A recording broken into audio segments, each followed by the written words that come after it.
Example 7, find y double prime of x to the fourth plus y to the fourth equals 16. And let me just say this right off the bat. When we get to the chapter 3 test, there will be a problem just like this on the chapter 3 test. So everything that happens in this exact problem, there's a problem just like it on the chapter 3 test. Find the second derivative of an implicit function. In this specific structure, x to the power plus y to the power equals a number, has some extra added features we can do towards the end to make the answer a lot prettier. So if we were to have to do a third derivative, which we don't, but if we did, we could make the problem a lot easier to do. So, and I will expect you to get all the way to that point. So, with no further ado, let's just get on this. So x to the fourth plus y to the fourth equals 16. We're trying to differentiate this. It does say find y double prime.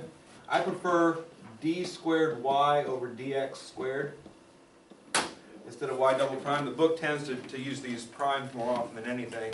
But when I'm doing implicit differentiation, like dy dx structure, and your first derivative is your dy dx. Your second derivative is d squared y over dx squared. Again, so that's how you write it.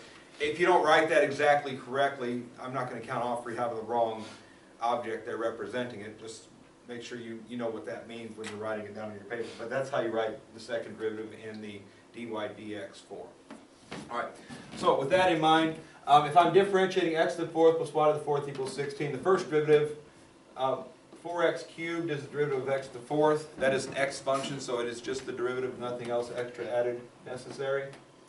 Y to the fourth derivative, also just a power rule, 4y cubed, but this time we're differentiating a function of y, so we have to do dy over dx to account for that. And the derivative of 16 is 0 because it's constant. So pretty basic first derivative there.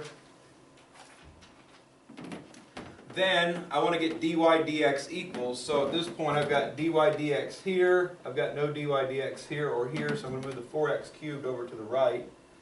4y cubed dy over dx is going to equal negative 4x cubed, and we simply divide both sides by 4y cubed. That leaves me with dy dx. The first derivative is equal to, reducing this fraction, negative x cubed over y cubed. That shouldn't be terribly difficult for anybody. 3.7, the problems were a lot harder than that. By the end, you guys mastered your homework for the most part on that. So that should be basic level for everybody in here.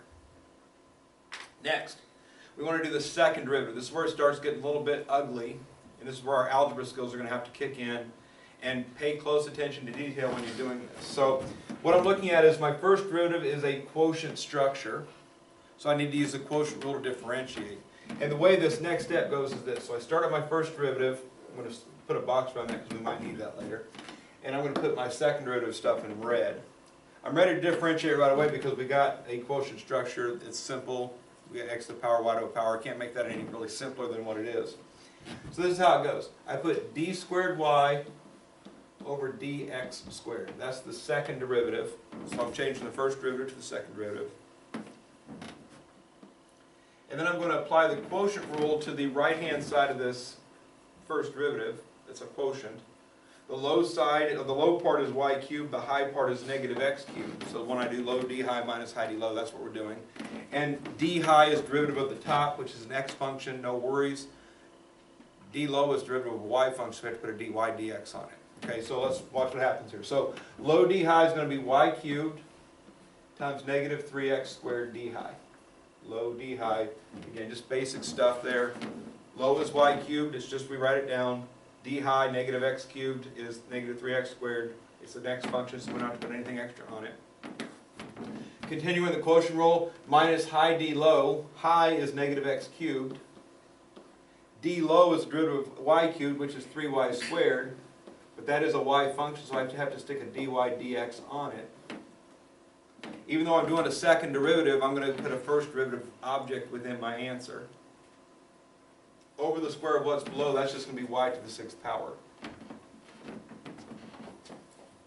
Y to the third squared multiplied 2 times 3 makes 6. Alright?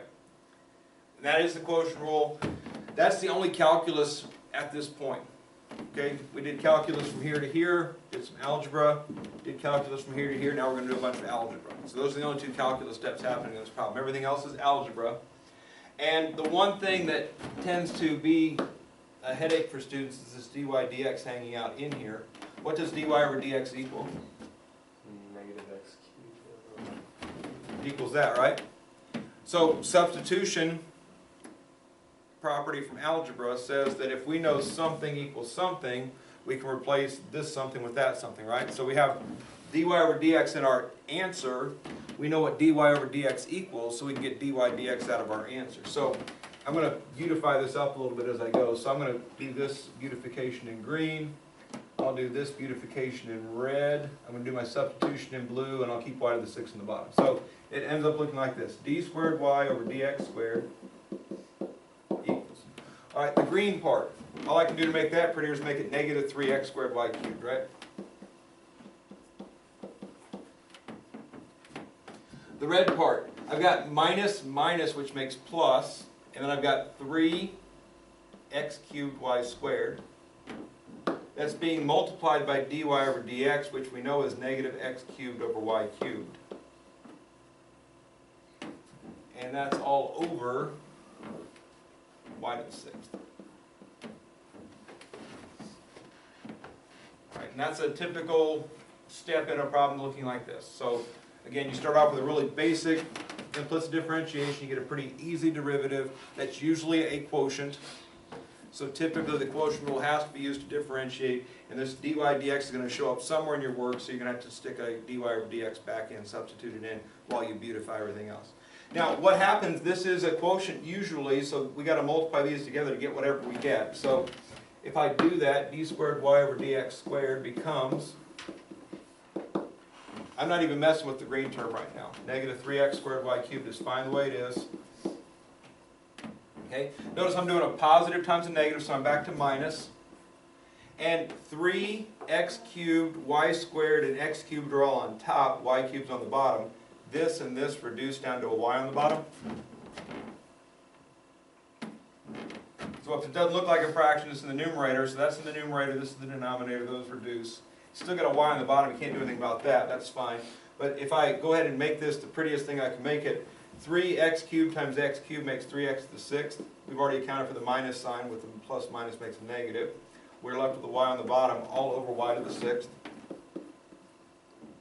And just in two simple steps, again, a little bit of beautification with the substitution, and then another little beautification here. Two simple steps. We went from a pretty complicated looking answer into something pretty reasonable, right? Now, at this point, I'm going to shrink this up so I don't run out of room at the bottom. Not so much I can't read it, though. I can still see that. We can probably erase these guys.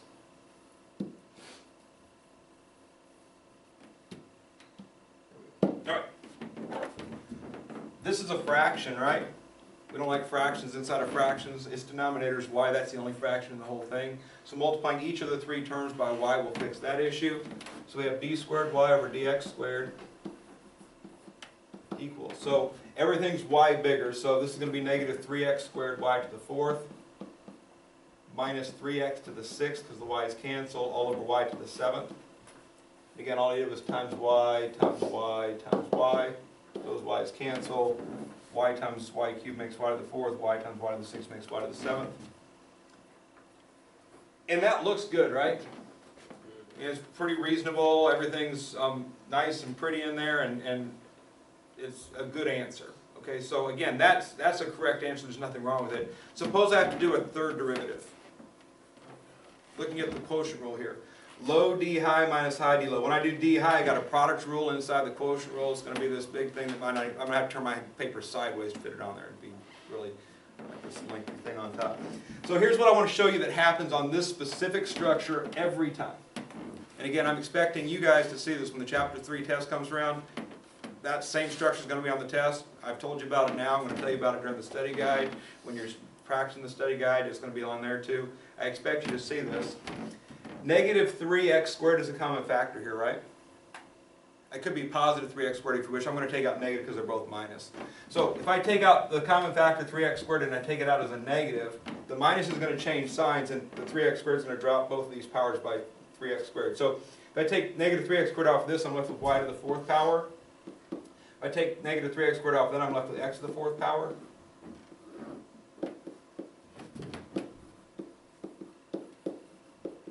get to there. And it seems like I might have muddled it up a little bit, right? I went from this nice, concise, simplified answer into this factored, big mess of an answer, right? But I want you to notice something, that y to the fourth plus x to the fourth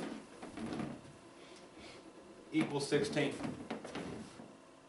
Okay, and just like negative x cubed over y cubed equals dy dx, so we can substitute that in, x to the fourth plus y to the fourth equals 16. So I'm allowed to strike that out and put a 16 there. So d squared y over dx squared, the simplest answer, is going to be negative 48 x squared over y to the 7th. And just like that, we have a very, very friendly second derivative. So if we had to do a third derivative, it would be much more pleasant. All right? When it comes to the test, and again, that same type of structure, it's going to be x to the power plus y to the power equals a number.